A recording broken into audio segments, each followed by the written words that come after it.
Subscribe कीजिए मेरे channel को और प्रेस कीजिए बेल बटन ताकि आप मेरी आने वाली वीडियो देख सकें। हेलो फ्रेंड्स, मैं अभिजीत। आज की वीडियो में मैं आपको वाटरमेलन यानी तरबूज के प्लांट को बारिश के मौसम में कैसे केयर करें। तो इस टाइम जुलाई का मंथ चल रहा है और इस मौसम में भी आप देख सकते हैं मेरे यहाँ वाटरमेलन बहुत अच्छे से ग्रो कर रहे हैं। लेकिन बहुत सारी प्रॉब्लम्स आती है बारिश के मौसम में वाटरमेलन को ग्रो करने में, तो उसी से रिलेटेड आज मैं इसकी केयर से रिलेटेड आपको कुछ बातें बताने वाला हूँ। तो सबसे पहले तो मैं बताना चाहता हूँ कि वाटरमेलन का जो प्लांट होता है उसके ग्रो करने का यानी सीडलिंग करने का जो सही टाइम होता है वो फरवरी मार्च का होता है। तो फरवरी मार्च में इनको ग्रो करने से हमको अप्रैल मई तक बहुत अच्छे फ्रूट मिलते हैं। उस टाइम आपको बहुत ज़्यादा केयर करने की ज़रूरत नहीं पड़ती है। लेकिन बारिश के मौसम में बहुत सारे इनमें कीड़े लगने की समस्या और बहुत सारी प्रॉब्लम होती है, क्योंकि प्लांट पे भी बहुत सारे इंसेक्ट अटैक करते हैं और जो फ्रूट होता है उनमें भी आप देखेंगे कि धीरे धीरे कुछ छेद बन जाते हैं। तो वो धीरे धीरे इंसेक्ट जो होते हैं इनके अंदर अंडे दे देते हैं, जिससे हमारा जो फ्रूट है वो ख़राब हो जाता है। तो इसीलिए हम जब फ्रूट को बेमौसम ग्रो करते हैं तो उसको हमको बहुत ज़्यादा केयर करने की ज़रूरत होती है। तो मैंने इस पे बहुत सारी वीडियो बना रखी है वाटरमेलन पे, आप इनको सीड से कैसे ग्रो करें और इनको कैसे हार्वेस्ट करें, कितने टाइम लगता है। तो आपको अगर उस वीडियो को नहीं देखा है आपने तो डिस्क्रिप्शन में उन वीडियोज़ का लिंक आपको मिल जाएगा, आप वहाँ से देख सकते हैं उन वीडियोज़ को।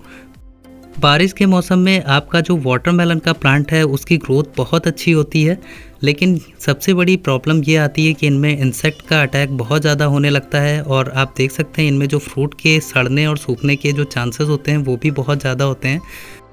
तो जैसा कि आप देख सकते हैं मेरे जो वाटरमेलन के प्लांट पे ये जो फ्रूट है इसकी ग्रोथ कई दिनों से नहीं हो रही है और ये धीरे धीरे करके पीला पड़ रहा है। इसका यही सबसे बड़ा रीज़न होता है कि इसको बहुत ज़्यादा अच्छे से न्यूट्रिएंट नहीं मिल पा रहा है और इसकी आप देख सकते हैं ये ब्रांच भी सड़ रही है, सूख रही है। तो ऐसी जो ख़राब ब्रांचेस होती हैं उनको आप ज़रूर से काट के हटा देना है, क्योंकि ये ब्रांच हैं हमारे पूरे प्लांट को ग्रोथ पे इफ़ेक्ट डालेंगी।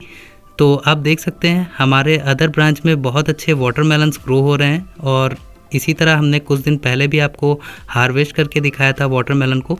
तो देख सकते हैं सबसे बड़ी प्रॉब्लम ये भी आती है कि आप जब बारिश के मौसम में प्लांट से फ्रूट लेते हैं तो उनका साइज़ आप देख सकते हैं, साइज़ पे इफ़ेक्ट आता है। जैसे कि वो एक निश्चित साइज़ में नहीं होते हैं, टेढ़े मेढ़े साइज़ के फ्रूट ग्रो करेंगे, क्योंकि बहुत सारे इंसेक्ट हर दिन इन पे अटैक करते रहते हैं। तो आपको ध्यान रखना है कि इनकी मिट्टी में बहुत ज़्यादा नमी अगर हो रही है तो नमी को आपको रोकना है, और क्योंकि नमी से आपके प्लांट के सड़ने की बहुत ज़्यादा चांसेस बढ़ जाती है। जैसा कि आप देख सकते हैं लगातार अगर 5 से 6 दिन बारिश हो रही है तो आपके प्लांट के सड़ने के चांसेस बहुत ज़्यादा हो जाते हैं और बहुत जल्दी आपका प्लांट ख़राब होने के कगार पे आ जाता है। तो आपको ध्यान रखना है कि सबसे पहले तो आप इनमें इंसेक्ट को दूर करिए। तो इंसेक्ट को दूर करने के लिए मैंने आपको बताया था कि नीम की पत्तियों से जो हम पेस्टिसाइड तैयार करते हैं उनको आपको इन फ्रूट्स पे भी डालना है और इनकी पत्तियों पे भी डालना है। तो इस तरह से आपको रेगुलर ये काम आपको करना पड़ेगा, क्योंकि बारिश के मौसम में आपको बहुत ज़्यादा केयर करने की ज़रूरत पड़ती है और रेगुलर इन पे किसी न किसी कीड़े का अटैक ज़रूर होगा, तो आपका फ्रूट सड़ने के पूरे चांसेस रहते हैं। तो इस तरह से आपको हर दिन आपको इस फ्रूट के ऊपर स्प्रे करना है इस पेस्टिसाइड का। अगर आपने नीम की पत्तियों से पेस्टिसाइड तैयार करने का वीडियो नहीं देखा है तो आपको डिस्क्रिप्शन में उस वीडियो का भी लिंक मिल जाएगा, आप वहां से इस पेस्टिसाइड को तैयार करना सीख सकते हैं। तो आप देख सकते हैं हमारे जो प्लांट पे एक भी इस टाइम फ्लावर नहीं दिख रहे हैं, क्योंकि अधिकतर ज़्यादातर हमारे जो फ्लावर हैं ब्लूम करने के बाद फ्रूट में बदल चुके हैं। तो अगर इन पे फ्लावर होता तो हम फ्लावर के ऊपर पेस्टिसाइड का स्प्रे नहीं करेंगे, क्योंकि फ्लावर के ऊपर स्प्रे करने से पॉलिनेशन नहीं हो पाएगा, क्योंकि पॉलिनेशन के लिए जो बीज हैं, मधुमक्खियां हैं, वो फ्लावर पे नहीं आएंगी। तो इस बात का आपको ध्यान रखना है। महीने में एक बार आपको अपने प्लांट में गोबर की खाद देनी होगी। तो कुछ इस तरह की आपको गोबर की खाद लेनी है। देख सकते हैं आप इस तरह की गोबर की खाद सबसे अच्छी होती है, जो पूरी तरह से सड़ चुकी होती है। इसमें ना चिपचिपापन होता है और ना ही इसमें इंसेक्ट होते हैं। तो आप देख सकते हैं जब इनमें पूरी तरह से फर्टिलाइजेशन का प्रोसेस हो जाता है, यानी इनमें जो कीड़े होते हैं पूरी तरह से इनको फर्टिलाइज़ कर चुके होते हैं, तो हमारी गोबर की खाद बहुत ही अच्छे से तैयार हो चुकी होती है। तो ये देख सकते हैं इसी तरह की आपको गोबर की खाद लेनी होती है जिसमें भुरभुरापन होता है। आप देख सकते हैं ये बिल्कुल अच्छी गोबर की खाद है। तो आपको इस गोबर की खाद को गमले में गुड़ाई करके डालना है। तो हम इसको बहुत ही हल्का सा गुड़ाई करने के बाद डालेंगे। तो आपको थोड़ी सी इस तरह से गमले में हल्की सी गुड़ाई कर लेनी है। तो अब हम इस गोबर की खाद को इस प्लांट के चारों ओर मिट्टी में ऊपर से इस तरह से आपको एक लेयर की तरह इस तरह से बिछा देना है। आपको बहुत ज़्यादा नहीं डालना है, आपको बस एक हल्की सी पतली सी लेयर बनाना है, जिससे जब भी इसके ऊपर पानी हम डालेंगे तो इससे छन छन के इसमें जो भी न्यूट्रिएंट प्लांट को चाहिए वो अच्छे से मिलता रहेगा। खाद डालने के बाद आपको इसमें पानी डालना है। मैं इसमें पानी नहीं डाल रहा हूँ क्योंकि बारिश बहुत ज़्यादा हो रही है। वाटरमेलन के प्लांट पे जितनी भी सूखी हुई पत्तियां हैं उनको आपको काट के हटा देना है, और जो पुरानी पत्तियां हैं उनको भी काट के हटा देना है, ताकि इन पे जो भी एनर्जी है वो फालतू में वेस्ट ना हो और हमारे प्लांट पे और फ्रूट पर ग्रोथ बहुत अच्छी होगी।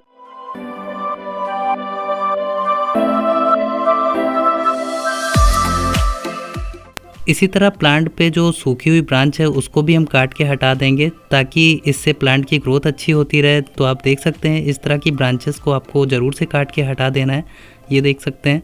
और ये प्लांट की ब्रांचेस भी हमारे प्लांट को ख़राब कर सकती हैं, क्योंकि धीरे धीरे ये सूखते हुए पूरे प्लांट को सुखा देती हैं और प्लांट की ग्रोथ रुक जाती है।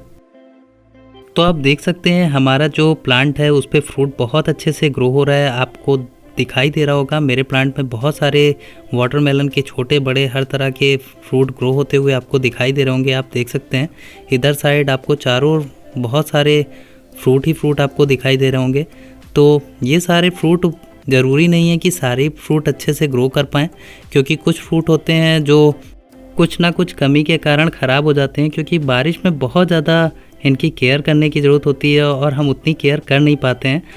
कुछ फ्रूट्स को बंदर और गिलहरी जैसे जानवर ख़राब कर देते हैं, जिससे हमारे जो फ्रूट्स हैं वो बढ़ नहीं पाते हैं, ख़राब हो जाते हैं।